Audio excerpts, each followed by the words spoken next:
Hey everyone, Josh here from Fresh Start Customs, and today we're going to be talking about cardboard. So what we did is I just got this from Amazon here, this giant package of 50 individual 12 by 20 cut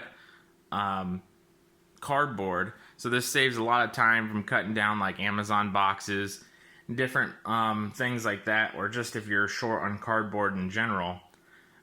This is nice plain cardboard, all pre-cut, just pop it in the Glowforge and good to go.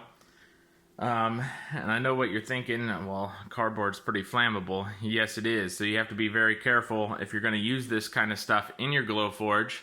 But it makes great prototyping, so let me move this a little out of the way.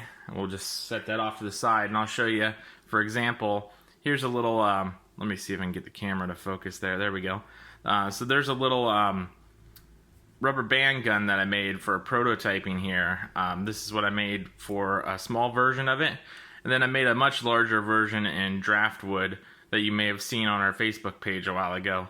So you can get this file on Thingiverse. I got this for free.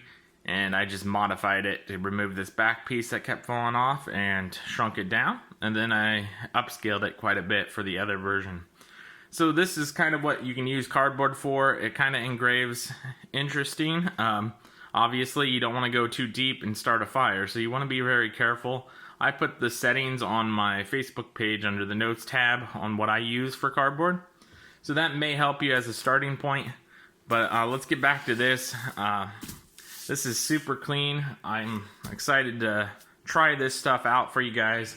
I'll give you guys an actual rating on this. I believe the company was called Partners. I'm not entirely sure on that, but I'll put a link to where I got this from Amazon in the description below. It's just going to make things a lot easier. Everything is pre-cut, pre-stacked, and it was under $20, I believe. It might be right around $20. I can't remember how much it was off the top of my head. But yeah, if you get 50 of them for that, I'm okay with that for prototyping versus using up all my good wood. So I just wanted to get this video out there for you guys really quick. I know some of you use cardboard for testing, and that's pretty much it. Just a real quick checkup on this, and we'll catch you guys here next time. And I'll bring another product here from Amazon as soon as I can. I'm trying to get as many cool things that will help you guys out as possible. So we'll see you in the next video.